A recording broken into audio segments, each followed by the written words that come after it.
Chapter 2, Full Table. It was 1898 and I was 6 years old. Betsy stood me in front of the wardrobe mirror and gave me a lecture. Just look at your shoes. You've missed every other button. And those old-toned stockings, your very first day at school. See how nice Nolly looks. Nolly and I shared this bedroom at the top of the beige. I looked at my 8-year-old sister. Sure enough, her high-buttoned shoes were neatly fastened. Reluctantly, I pulled off mine while Betsy rummaged in the wardrobe. At 13, Betsy seemed almost an adult to me. Of course, Betsy had always seemed older because she couldn't run and roughhouse the way other children did. Betsy had been born with pernicious anemia. And so while the rest of us played tag or bowled the hoop or had skate races down frozen canals in winter, Betsy sat and did dull, grown-up things like embroidery. But Nolly played as hard as anyone and wasn't much older than I, and it didn't seem fair that she should always do everything so right. Betsy, she was saying earnestly, I'm not going to wear that great ugly hat to school just because Tanty Arns paid for it. Last year it was that ugly grey one, and this year it's even worse. Betsy looked at her sympathetically. Well, but you can't go to school without a hat. And you know we can't afford another one. We don't have to. With an anxious glance at the door, Nolly dropped to her knees, reached beneath the single bed, which was all our tiny room would hold, and drew out a little round hat box. Inside nestled the smallest hat I had ever seen. It was of fur with a blue satin ribbon for under the chin. Oh, the darling thing! Betsy lifted it reverently from the box and held it up to the patch of light that struggled into the room over the surrounding rooftops. Where did you ever? Mrs. Van Diver gave it to me. The Van Divers owned the military shop 2 doors down. She saw me looking at it and later she brought it here after Tanty Jan's picked out that. Nolly pointed to the top of the wardrobe. A deep-brimmed brown bonnet with a cluster of lavender velvet roses proclaimed in every line the personage who had picked it out. Tanty Jan's mamma's older sister had moved in with us when her husband died to spend, as she put it, what few days remained to me, though she was still only in her early 40s. Her coming had greatly complicated life in the old house, already crowded by the earlier arrivals of Mamma's other 2 sisters, Tanty Bep and Tanty Anna. Since along with Tanty Jan's had come quantities of furniture, all of it too large for the little room at the beige. For her own use, Tanty Jan's took the 2 second-story rooms of the front house, directly over the watch shop and workroom. In the first room she wrote the flaming Christian tracts for which she was known all over Holland, and in the second received the well-to-do ladies who supported her work. Tanty Jan's believed that our welfare in the hereafter depended on how much we could accomplish here on earth. For sleep she petitioned off a cubicle from her writing room just large enough to hold her bed. Death, she often said, was waiting to snatch her from her work, and so she kept her house of repose as brief and businesslike as possible. I could not remember life in the beige before Tanty Jan's arrival, nor those with 2 rooms had been before. Above them was a narrow attic beneath the steep, sloping roof of the first house. For as long as I could recall, this space had been divided into 4 truly miniature rooms. The first one, looking out over the Borgia Strat, and the only one with a real window, was Tanty Bep's. Behind it, strung like railroad compartments off a narrow aisle, were Tanty Anna's, Betsy's and her brother Willem's. 5 steps up from these rooms, in the second house behind, was Nolly's and my small room. Beneath ours, Mama and Father's room, and beneath theirs the dining room with the kitchen, tacked like an afterthought to the side of it. If Tanty Jan's share in this crowded house was remarkably large, it never seemed so to any of us living there. The world just naturally made place for Tanty Jan's. All day long the horse-drawn trolley clopped and clanged past our house to stop at the Groat Market, the central town square half a block away. At least that was where it stopped for other people. When Tanty Jans wished to go somewhere, she stationed herself on the sidewalk directly in front of the watch shop door, and as the horses thundered close, held up a single gloved finger. It looked to me more possible to stop the sun in the sky than to halt the charge of that trolley before its appointed place. But it stopped for Tanty Jans, brakes squealing, horses nearly falling over one another, and the driver tipped his tall hat as she swept aboard. And this was the commanding eye past which Nolly had to get that little fur hat. Tanty Jans had bought most of the clothing for us three girls since coming to live with us, but her gifts had a price. To Tanty Jans, the clothes in fashion when she was young represented God's final say on the human apparel.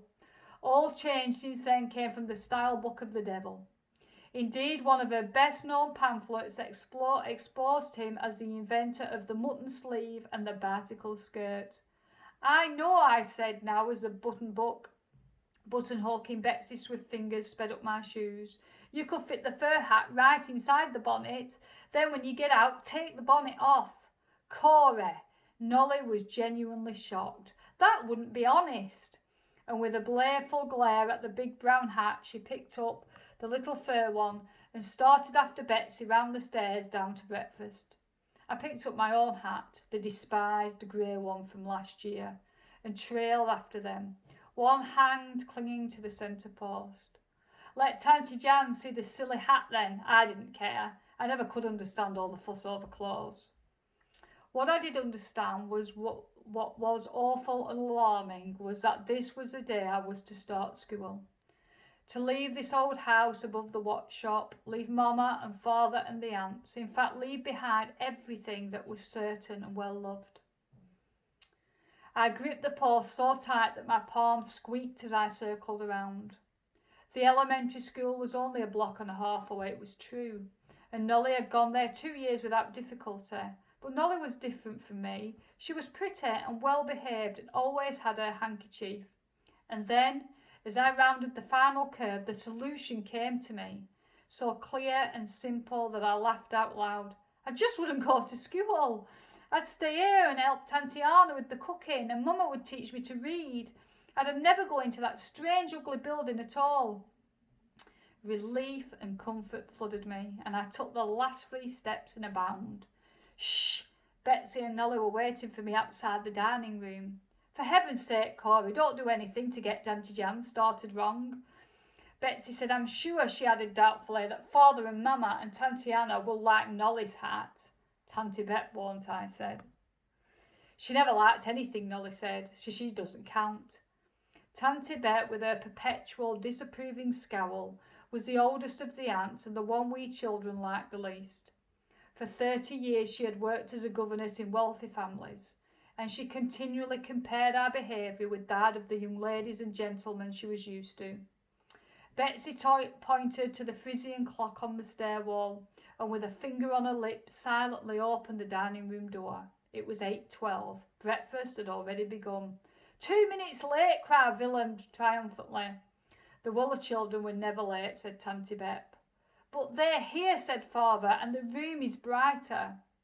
The 3 of us hardly heard. Tanty Jan's chair was empty.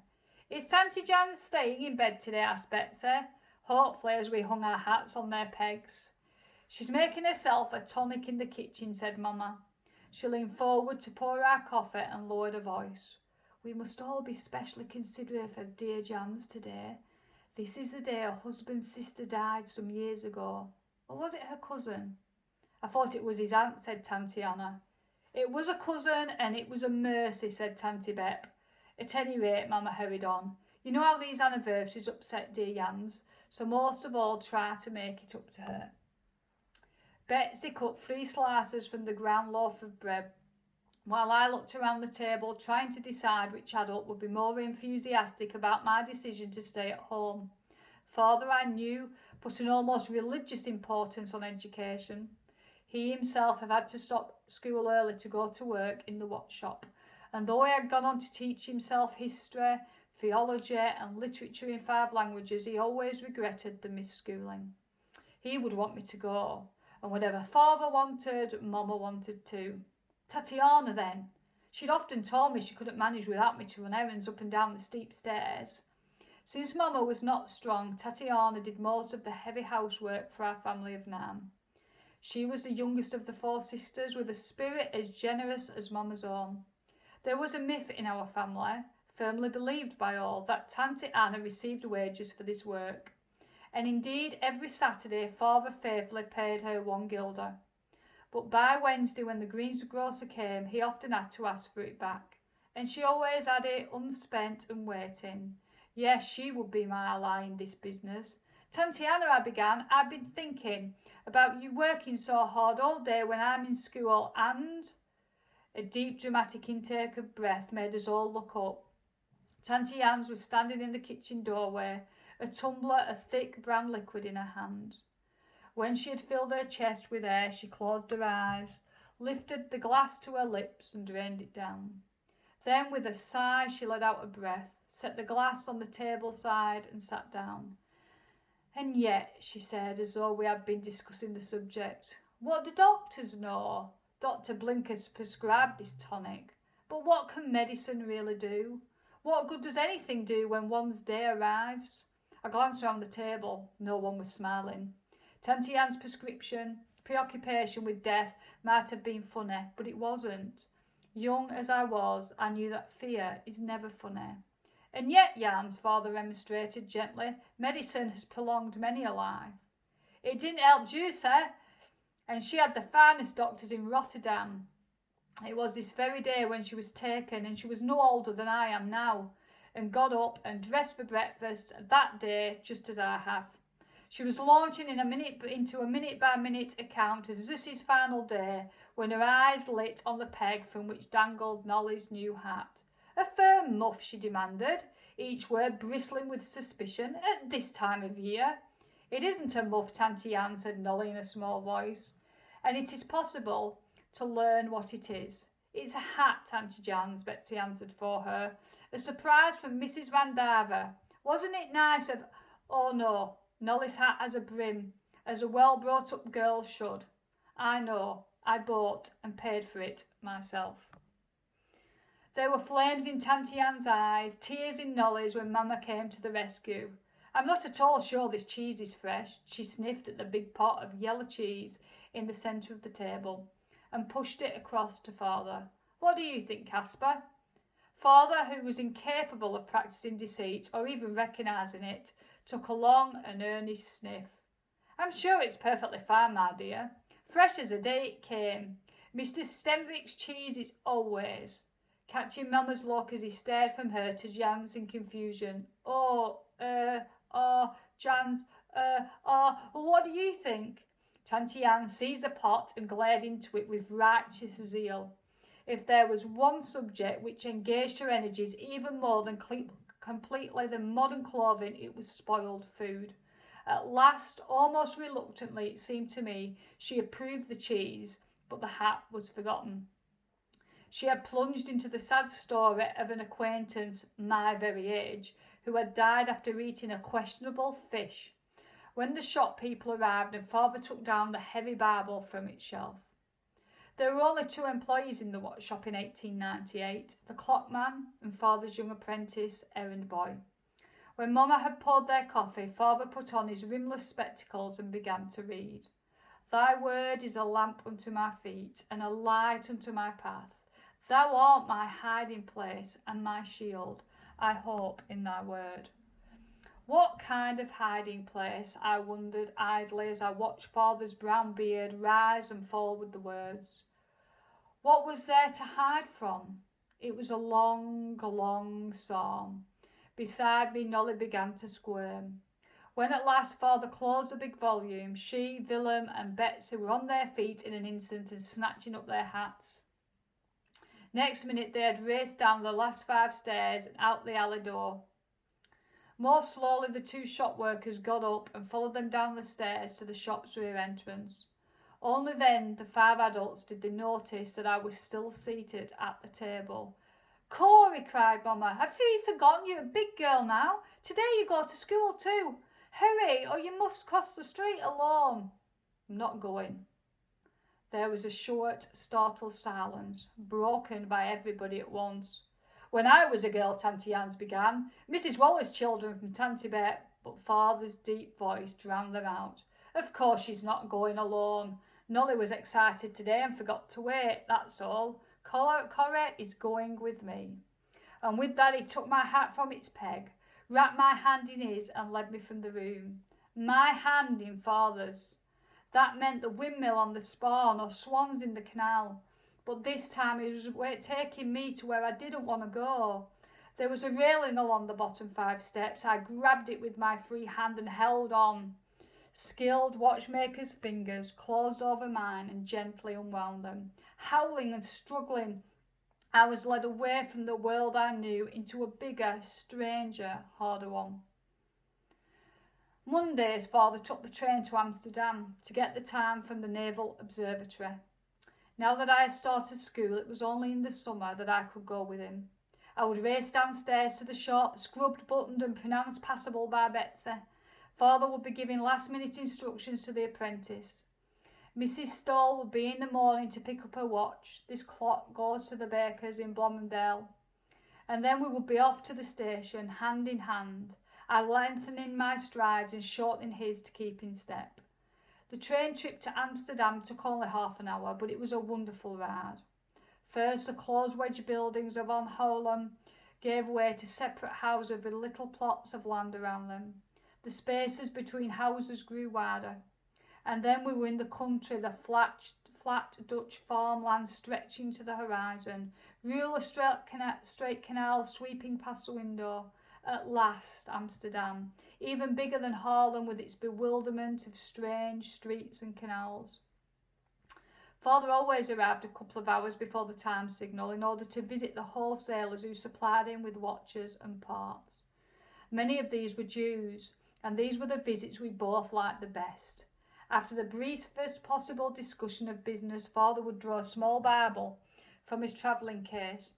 The wholesaler, whose beard would be even longer and fuller than Father's, would snatch a book or a scroll out of a drawer, clap a prayer cap onto his head, and the two of them would be off, arguing, comparing, interrupting, contradicting, revelling in each other's company.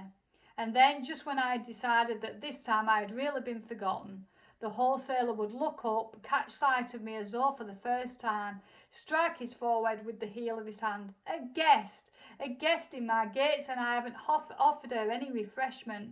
And springing up, he would rummage under shelves and into cupboards, and before long I would be holding on my lap a plate of the most delicious treats in the world, honey cakes and date cakes, and a kind of confection of nuts, fruits and sugar. Desserts were rare in the beige, sticky delights like these were unknown. By 5 minutes before noon we were always back at the train station, standing at a point on the platform from which he had a good view of the tower of the Naval Observatory. On the top of the tower, where it could be seen by all the ships in the harbour, was a tall shaft with 2 movable arms. At the stroke of 12 noon each day the arms dropped. Father would stand at his vantage point on the platform, almost on tiptoe with the joy of precision, holding his pocket watch and a pad and a pencil. There, 4 seconds fast. Within an hour, the astronomical clock in the shop in Haarlem would be accurate to the second. On the train trip home, we no longer gazed out the window. Instead, we talked about different things. As the years passed, Betsy's graduation from secondary school, in spite of the months missed with illness, whether Willem, when he graduated, would get the scholarship that would let him go to the university. Betsy starting work as father's bookkeeper in the shop. Oftentimes I would use a trip home to bring up things that were troubling me, since anything I asked at home was promptly answered by the aunts. Once, I must have been 10 or 11, I asked Father about a poem we had read at school the winter before. One line had described a young man whose face was not shadowed by sex sin. I had been far too shy to ask the teacher what it meant, and Mama had blushed scarlet when I consulted her. In those days, just after the turn of the century, sex was never discussed, even at home. So the line had stuck in my head. Sex, I was pretty sure, meant whether you were a boy or a girl, and sin made Tanty Hans very angry. But what the two together meant, I could not imagine. And so, seated next to Father in the train compartment, I suddenly asked, Father, what is sex, Sin? He turned to look at me as he always did when answering a question, but to my surprise he said nothing. At last he stood up, lifted his travelling case from the rack over our heads and set it on the floor. Will you carry it off the train, Corey? He said. I stood up and tugged at it. It was crammed with the watches and spare parts he had purchased that morning. It's too heavy, I said. Yes, he said, and it would be a pretty poor father who would ask his little girl to carry such a load. It's the same way, Corey, with knowledge. Some knowledge is too heavy for children. When you are older and stronger, you can bear it. For now, you must trust me to carry it for you. And I was satisfied, more than satisfied, wonderfully at peace. There were answers to this and all my hard questions. For now, I was content to leave them in my father's keeping. Evenings at the Beige, there was always company and music. Guests would bring their flutes or violins, and as each member of the family sang or played an instrument, we made quite an orchestra gathered around the upright piano in Tanti Anne's front room. The only evenings when we did not make our own music was when there was a concert in town.